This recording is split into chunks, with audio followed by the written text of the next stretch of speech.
Sheila Yeah. Waligora, animal Yes. communicator from Brazil, the only one that I know.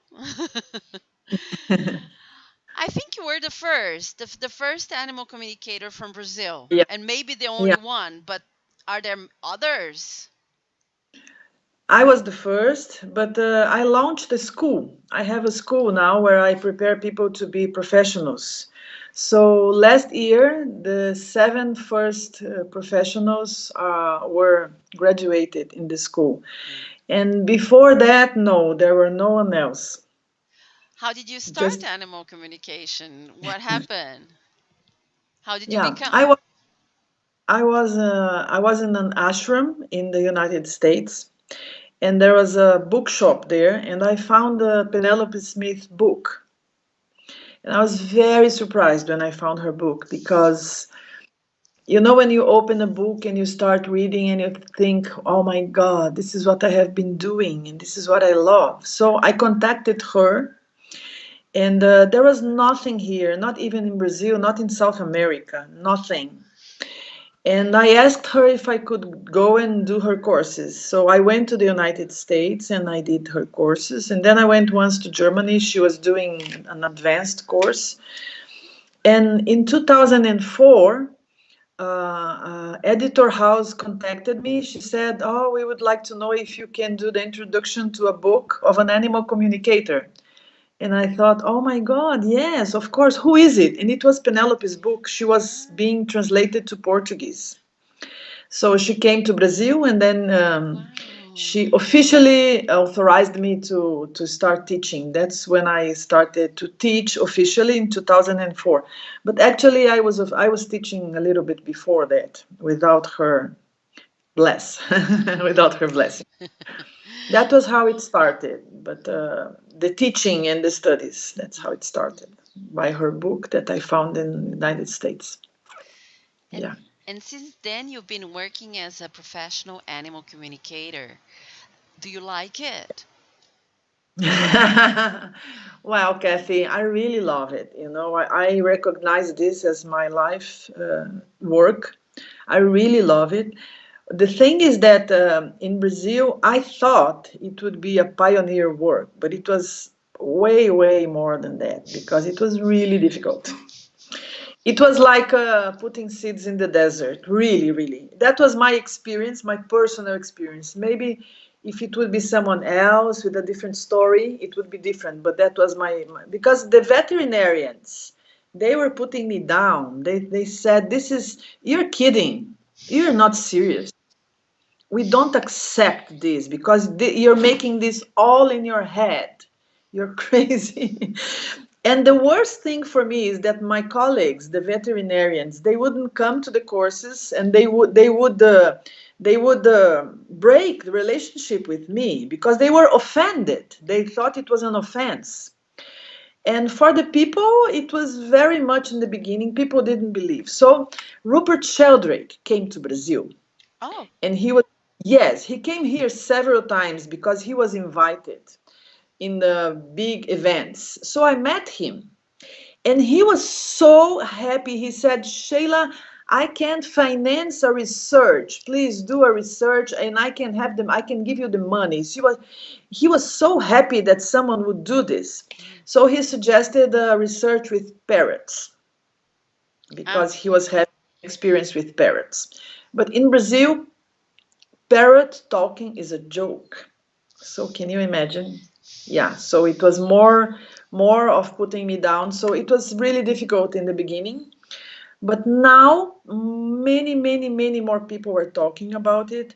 And there are people popping up saying they're animal communicators. So there are more people getting in contact with animal communication in Brazil. mm-hmm, It's mm-hmm, a better time. Yeah. mm-hmm. Oh, that's great. You know, I read the Rupert Sheldrake book, and I read the part about the parrots knowing when the owners are coming home. Yeah, and he is the person who is giving a scientific basis to animal communication. Yes, So in my yes. book, I talk about him also because people doubt, and I said, no, no, there is scientific proof. Yes, Anna Breitenbach introduced us to animal communication. She always Oh, to Rupert Sheldrake in her courses. She speaks about Rupert Sheldrake. I think more yeah, and more animal communicators are looking for a scientific base for to introduce in their courses. More and yeah. more. Yeah, and what he did is that he showed that before him, many people had done experiments and he just gathered it all and he created his own theory. So it's amazing. It's very good to have this back, say it is proved. For us, it's very important Yeah. because, like, being a veterinarian didn't help at all.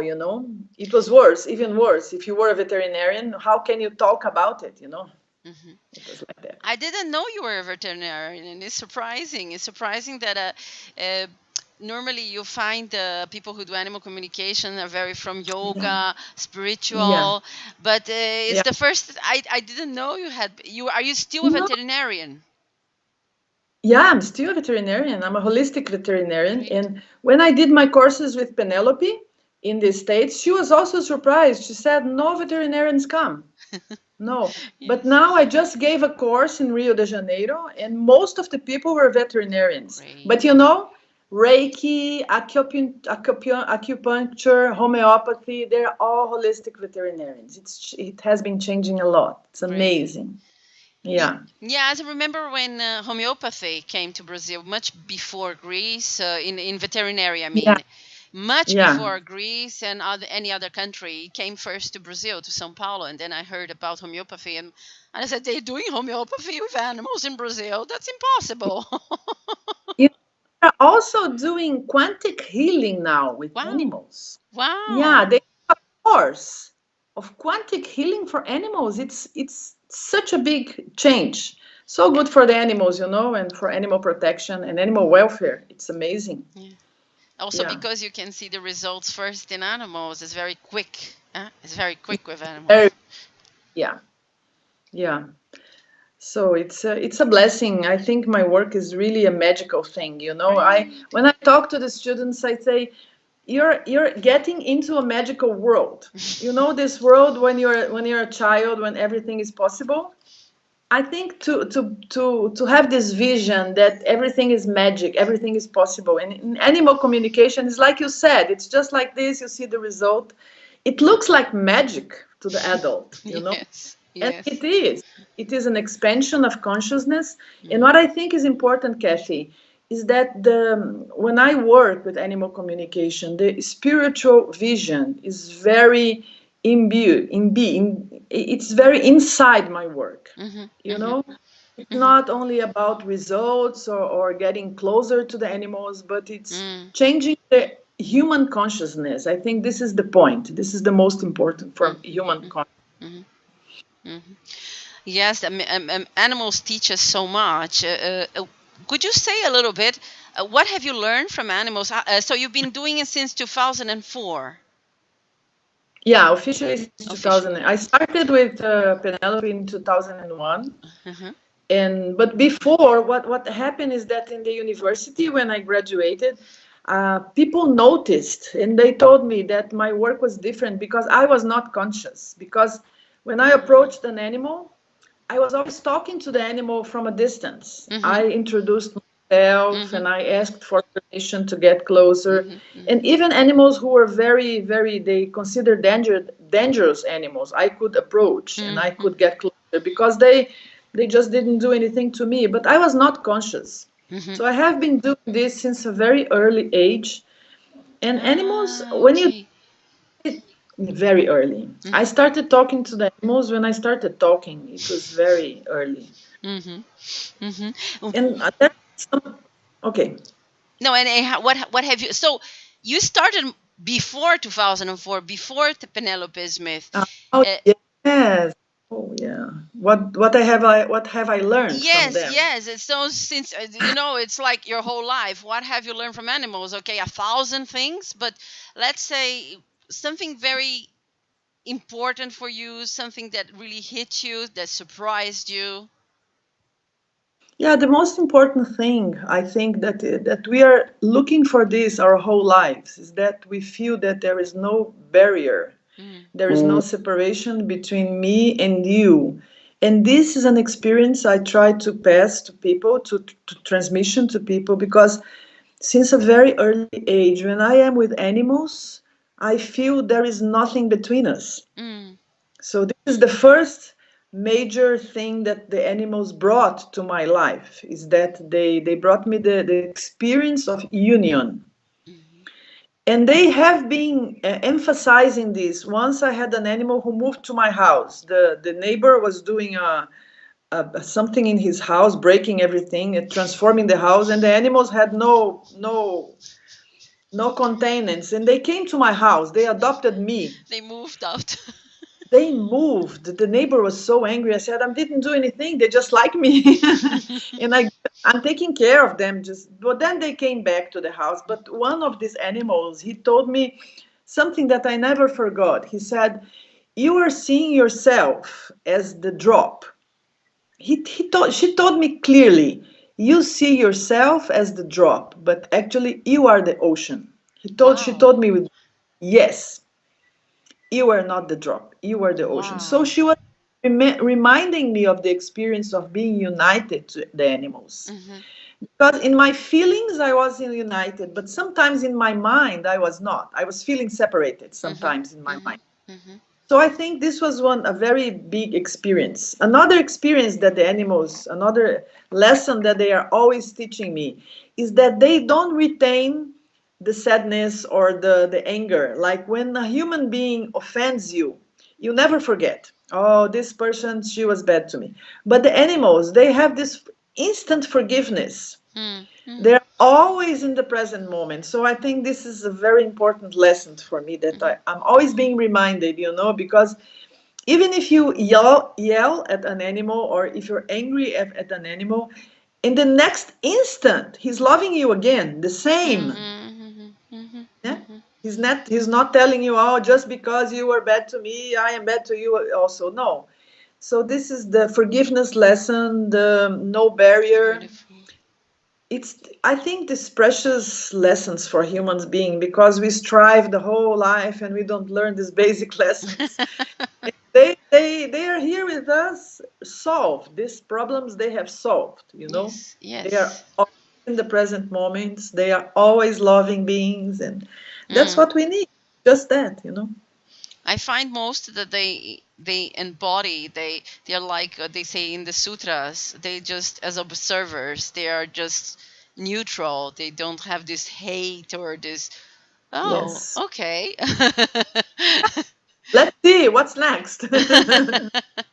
I think it's like a purity, it's the It's purity, the purity. state that we are looking for. These we want this so much, and we do so much to get to this state. So being with an animal just puts you instantaneously in this state. Mm. Yes, So yes. it's a real blessing. Yeah. Mm. Yeah. Very beautiful. So Yeah. you went from some different periods because you were trying to teach animal communication, introduce animal communication in Brazil, and people Yeah. were like ridiculing and saying, "Oh, you're joking. This is a lie or whatever." Um, did animals help you in this period? Would you feel supported? Did they ever help you in some difficult period in your life? You know what happened, Kathy, is that I made a deal with my guides, my spiritual guides. I compromised. I said, listen, I will do this. I will be the channel of your voice. Mm-hmm. It Okay. was a pact. I said, that's what I'm gonna do, and I remained faithful to this. Mm-hmm. And I think it was more a matter of the spiritual realm, that I put myself as a channel, and I said, I don't know anything. Just use my body and my voice because you are the expanded consciousness, and I want to reach the people. So Mm-hmm. just use me. That's Okay. that's what helped me to remember this all the time. Just because I have a spiritual practice, and this is the most important thing in my life. Mm-hmm. Also the yoga and the meditation, and this is the basis, the Mm-hmm. silence. Mm-hmm. So the animals, they help me because I see what happens in Brazil. It's amazing. It's very bad, the situation of the animals, the industry of the animals. So it's always moving me to keep my focus on the education, which I think is the most important, the education. That's why I Yes. didn't give up. That's why I didn't give up. I wanted to give up, but I couldn't. I just couldn't. So I do some things in parallel. I teach aromatherapy for animals. I teach how to use essential oils for animals like a holistic veterinarian. And I teach people about the raw food living style Mm-hmm. for so to become a channel that where the communication can flow through you to the animal, can go and come back. How to become a better instrument. Mm-hmm. Mm-hmm. So I use the health and nourishment basis to become healthier. Mm-hmm. I use meditation. I give silence retreats where people can learn how to silence the mental. Mm-hmm. And I also use the holistic therapies that I learned through my life. So I try to give more instruments to the people, more ways to open the intuition channel Mm-hmm. and connect with the animals. Mm-hmm. And also I teach with communication with the trees and plants and mineral realm too. So Yes. Yes, I remember yeah. one of your interviews, one of your videos. You were talking with a plant. You said you were in a pool or in a jacuzzi, and the lavender told you, "Don't put me in the water, please." Yes, because it was very hot water. Hmm. And it's amazing, Kathy. The voice you couldn't just not hear. It was so Yes. strong. Yes. But no, no, no, no, no. And it's hard to believe. But then how come? But that's it. It's not. It cannot go through the mind filter. It just cannot. Because if you go through the mind analysis, it just doesn't make sense. It's Mm. another world. So you had this question, what about the communication to plants if it's different from animals? Mm. The difference is that the animals they move, you're seeing it's more close to us. We recognize that maybe they could talk to us. But the plants it's another step. It's also so It's an, much wisdom you get from the plants. So and much. so much, and Kathy, there is so much scientific experience Oh yes. proving they understand everything. Yes. Now Plants. they developed in Italy. I don't know if you know. In Italy, they developed an instrument. It's like a mobile, Mm-hmm. this size of the mobile, and you connect to the plant, and it translates to a song. The vibration Wow. plant goes translated like a song. Different songs, different movements. Yeah. Mm. Yeah, I love Yeah. plants too. Lost a oregano plant that I had for many years, for 12 13 years, and I made a mistake of gardening, and he died while I was in Brazil, and I'm like, I cannot get over his death. I cannot. It's like I lost somebody from my family. Wow. But how many years did you have it? 14 years. He's like part of my family. And every time I look at him, I said, I'm sorry. He's all dried up. I did a mistake.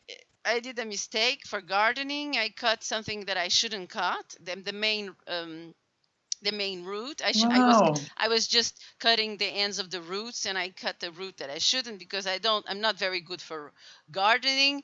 So Oh, let's do a pause. I have that the network is not very good. Let's do a pause. I'm gonna check if everything is okay with the okay. first video. I come back to you. I'm not gonna hang. Just do a pause.